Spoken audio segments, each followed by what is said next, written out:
Bonjour et bienvenue, c'est Bertrand de la Fondation Magister, l'école des héros du monde réel. Il y a des millions de possibilités d'analyser le monde. Mais on est tous plus ou moins calibrés sur le même niveau d'analyse. Et c'est ce qui fait que l'on se comprend. Cet épisode, ça va être une petite synthèse de rappel sur ce que j'ai évoqué précédemment de la perception existentielle, à savoir la perception au service de l'existence. En fait, il faut bien comprendre que notre esprit n'essaie pas de percevoir le monde objectivement et dans toute la complexité préexistante qu'il pourrait avoir.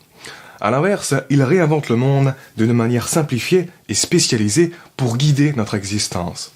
Notre esprit fait du monde un contexte narratif, celui de notre existence. Dit autrement, notre esprit essaie d'interfacer notre petite existence dans le grand monde hyper complexe dans lequel il se situe. Dans ce cadre, ce qu'on appelle la réalité, c'est le monde tel qu'il est dépeint de manière adaptative par notre esprit humain, de sorte à créer la narration de notre histoire. Je vous en reparlerai beaucoup plus tard, mais selon moi, l'expérience humaine est fondamentalement narrative. Et donc, l'esprit humain qui génère cette expérience est un système fondamentalement narratif.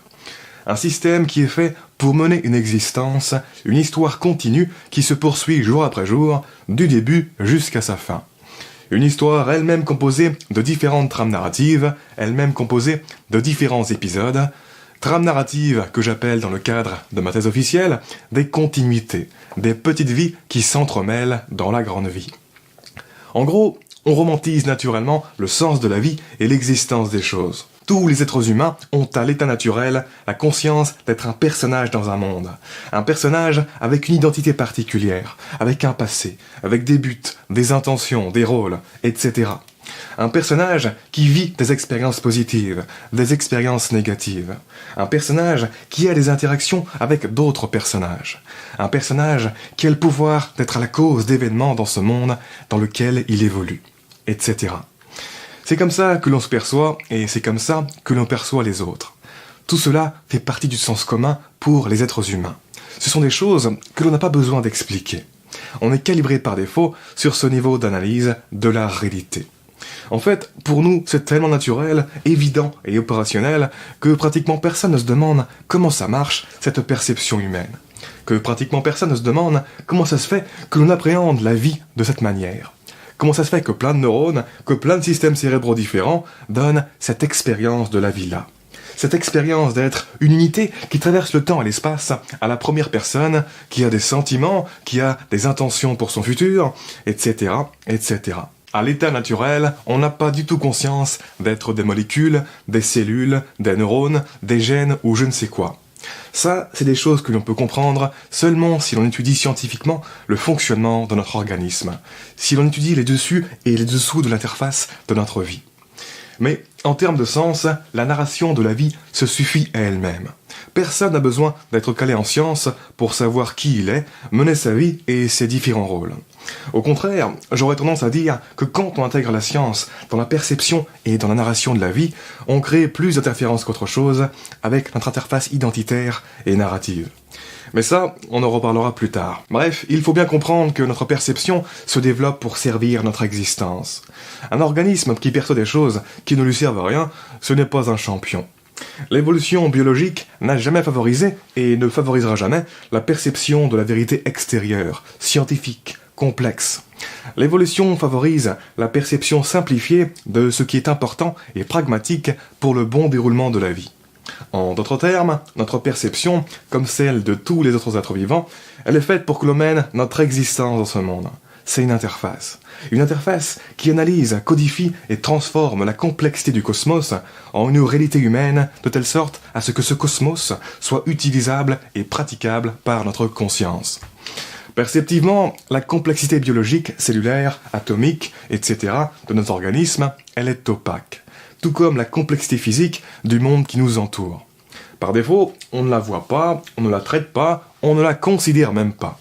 Ça ne fait pas partie de notre niveau d'analyse humain. Ce qu'on voit, ce sont des abstractions de notre esprit. Notre cerveau réimagine le monde et la vie, il lui redonne forme tout en lui donnant sens. Souvenez-vous de ce que je vous ai dit dans les épisodes précédents. Selon moi, on ne reçoit pas le monde, on n'observe pas l'existence des choses comme des caméras. Non. On les projette, on les rêve. Là, en ce moment, vous et moi, on est complètement en train de rêver notre existence. Et si vous vous dites que la vie réelle, ce n'est pas assez fou pour être un rêve, c'est parce que vous y êtes super habitué. Imaginez si vous faisiez le même rêve nocturne tous les soirs. Au bout d'un moment, vous y seriez complètement à la maison. Et attention, je ne dis pas qu'il n'y a rien à l'extérieur, que toute une création de notre esprit et n'a aucune importance. Non, pas du tout, ce serait bidon ça. Je dis qu'il n'y a pas de séparation entre les observateurs et l'environnement observé, entre les sujets individuels et la réalité dans laquelle ils vivent, entre les projecteurs et le film projeté. Ça forme un tout complètement indissociable. La seule façon qu'on a d'appréhender ce qu'il y a à l'extérieur, c'est via l'interprétation interne et éminemment humaine et subjective que notre esprit en fait. C'est-à-dire que l'essentiel dans notre expérience du monde réel est généré dans notre tête, exactement comme un rêve. Votre organisme et le mien sont dans le même monde, et par ce fait, on a tous les deux la possibilité d'être dans nos rêves respectifs du monde. Mais vous et moi, on rêve ce monde de manière sensiblement différente. On n'en a pas exactement la même expérience.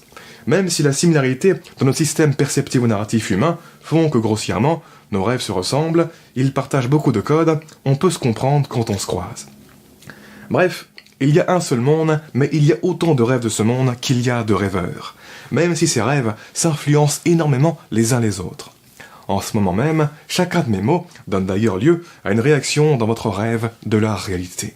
Ils créent du sens, ils ont le pouvoir de faire réagir votre expérience interne. Bref, ce que l'on perçoit du monde est en partie conditionné par ce qu'il y a à l'extérieur, certes, et il n'y a pas de doute là-dessus, mais ce que l'on perçoit n'est pas du tout ce qu'il y a à l'extérieur. On n'est pas des caméras objectives. Notre perception du monde est au contraire très spécifique, d'une part à notre humanité, et d'autre part à notre identité et sa narration. On perçoit les expériences que notre cerveau humain produit avec ses différents systèmes internes, comme quand on rêve. Ce que l'on perçoit, c'est une sorte de réimagination, d'habillage, de coloration de ce que l'on capte à l'extérieur et sur lequel on porte notre attention. Une sorte d'interprétation très particulière, très humaine et personnelle. En d'autres termes, un rêve de notre esprit basé sur les éléments qu'il y a à l'extérieur. Et donc, du coup, au contraire, tout est important, à la fois ce qu'il y a à l'extérieur et ce qui se passe à l'intérieur de notre tête, car c'est la synergie des deux qui fait notre expérience. Et sur ce, on continue de parler de tout ça dans le prochain épisode. En attendant, je vous invite à vous abonner si ce n'est pas déjà fait, à laisser un pouce bleu si vous avez apprécié cet épisode, ça m'aide pour le référencement. Quoi qu'il en soit, je vous remercie de m'avoir écouté jusqu'au bout, et je vous dis à très bientôt pour une prochaine vidéo. Ciao.